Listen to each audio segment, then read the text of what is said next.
अस्सलाम वालेकुम वीवर्स, कैसे हैं आप? आई होप आप सब बिल्कुल खैरियत से होंगे, ठीक ठाक होंगे।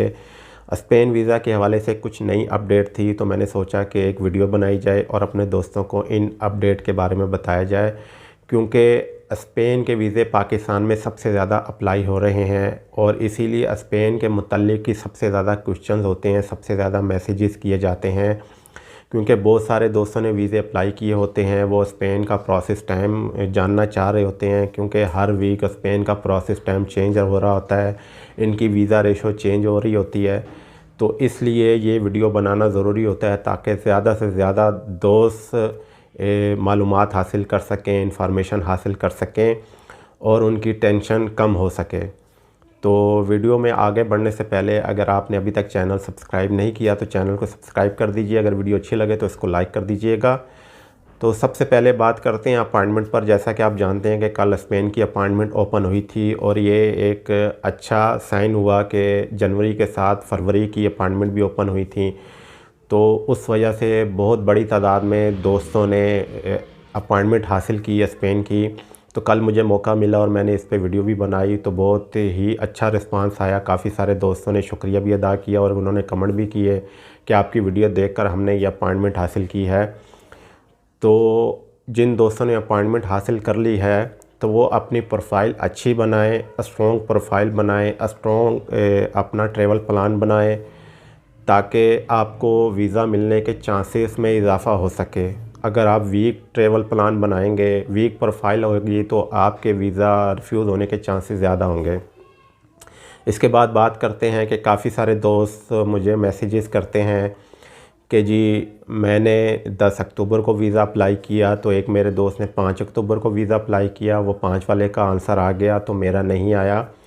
तो हर एक की प्रोफाइल अलग होती है, उस दोस्त की प्रोफाइल अलग होगी, आपकी प्रोफाइल अलग होगी।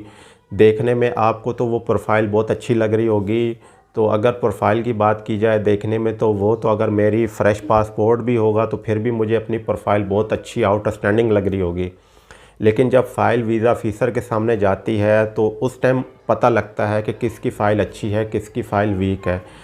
तो उसको जो भी फ़ाइल बेहतर लगती है, जो भी फ़ाइल इजी लगती है, जिसके अंदर उनको लगता है कि डॉक्यूमेंट कंप्लीट है, बैंक स्टेटमेंट बहुत अच्छी है, तो उनका आंसर जल्दी आ जाता है। और जिसकी प्रोफाइल ठीक नहीं होती या कोई ना कोई कमी होती है या बैंक स्टेटमेंट कहीं से वीक होती है या टैक्स रिटर्न वीक होते हैं, तो उनकी प्रोफाइल पे उनकी फ़ाइल के आंसर आने में थोड़ा टाइम ज़्यादा लग जाता है।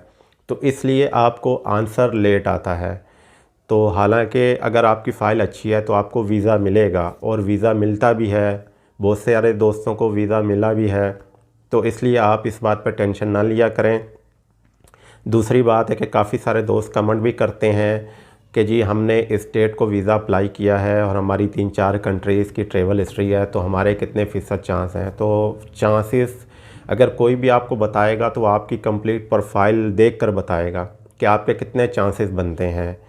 जैसे कि आपकी बैंक स्टेटमेंट, आपके टैक्स रिटर्न, आपकी मंथली इनकम कितनी है, आपकी ट्रैवल हिस्ट्री कितनी है, आपकी सोशल टाइज़ कैसी हैं और आपने अपना ट्रैवल प्लान कैसा दिया है। जब तक ये चीज़ें नहीं देखेंगे कोई भी आपको नहीं बता सकता कि आपकी प्रोफाइल कैसी है और आपके चांसेस कितने हैं। तो इसलिए जब आपने वीज़ा अप्लाई कर दिया तो फिर आप टेंशन ना लिया करें, आप वेट करें, जो भी आंसर आएगा वो आपके हक़ में बेहतर होगा। अगर प्रोफाइल अच्छी होगी तो आपको वीज़ा मिल जाएगा। तो इसके बाद अब बात करते हैं इस वक्त स्पेन वीज़ा प्रोसेस टाइम की। तो इस वक्त स्पेन वीज़ा प्रोसेस टाइम पिछले दिनों से मज़ीद चेंज हो चुका है। जैसा कि पिछले दिनों 45 टू 80 डेज़ के अंदर अंदर आंसर आ रहा था, लेकिन अब मज़ीद इसकी जो प्रोसेस टाइम है वो मज़ीद उसमें इजाफ़ा हो चुका है और ये डे बाय डे इजाफ़ा होता जा रहा है। तो ये समझ नहीं आ रही कि हो रहा क्या है।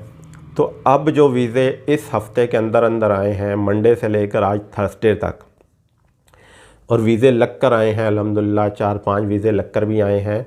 तो वो तकरीबन 58-59 डेज़ से लेकर 70 डेज़ के अंदर अंदर वीज़े अप्रूव्ड होकर आए हैं। तकरीबन 68 डेज़ में भी एक वीज़ा लग कर आया है। तो इस तरह जो 60 डेज़ के करीब और 70 डेज़ के बिटवीन आ रहे हैं, वो तकरीबन उनकी रेशो बहुत ही अच्छी है वीज़ा अप्रूवल की। उसके अलावा 70 प्लस जो आ रहे हैं उसमें भी वीज़ा आ रहा है। ऐसा नहीं है कि वीज़े रिफ्यूज़ हो रहे हैं, उसमें भी अब वीज़े इक्का दुक्का वीज़े देखने में आए हैं। एक और दोस्त का 74 डेज़ में वीज़ा लगा है और एक का 76 डेज़ में भी लगा है, लेकिन रिफ्यूज़ल भी आए हैं। तो अगर आपने वीज़ा अप्लाई किया हुआ है तो आप तकरीबन वेट करें 60 डेज़ तक कम से कम, और ज़्यादा आपका आंसर 85 डेज़ तक आता है। तो जो दोस्त भी वीज़ा अप्लाई करने जा रहे हैं तो वो अपने माइंड में यह बात रख लें कि इस टाइम स्पेन की जो प्रोसेस टाइम है बहुत ज़्यादा है, तो आपको कम से कम 60 डेज़ वेट करना पड़ेगा। तो अगर इस वक्त स्पेन की वीज़ा रेशो की बात की जाए तो अगर आपकी प्रोफाइल ठीक है, प्रोफाइल ठीक होने का मतलब यह है कि अगर आपकी ट्रैवल हिस्ट्री है 4-5 कंट्रीज़ की, या अगर कम भी है 1-2 कंट्रीज़ की भी है, लेकिन अगर आपकी बाकी प्रोफाइल ठीक है, ट्रैवल प्लान आपने अच्छा दिया हुआ है, आपने बैंक स्टेटमेंट अच्छी मेंटेन की हुई है और वो आपने साथ लगाई हुई है, फिर आपके सोर्स ऑफ इनकम के प्रूफ हैं, जैसे बिज़नेस है तो उसका आपका प्रॉपर प्रूफ है, और आपकी बैंक स्टेटमेंट में भी नज़र आ रहा है कि जी आपका वाकई बिज़नेस चल रहा है। और इसी तरह जॉब है तो जॉब की अगर आपकी सैलरी आपके बैंक अकाउंट में जा रही है और आपके पास प्रॉपर प्रूफ है इसके, और आपकी सोशल टाइज ठीक है पाकिस्तान में, तो आपकी वीज़ा लगने के इस वक्त बहुत अच्छे चांसेस हैं। तो ट्रैवल हिस्ट्री भी मैटर करती है, लेकिन ट्रैवल हिस्ट्री से ज़्यादा चीज़ें ये वाली टाइज जो मैंने बताई हैं ये मैटर करती हैं। तो अगर यह आपकी टाइज ठीक है तो आपकी वीज़ा लग सकता है। तो ये आज की अपडेट थी। उम्मीद है कि आपको वीडियो अच्छी लगी होगी। मुझे इजाज़त दीजिए। अल्लाह हाफिज़।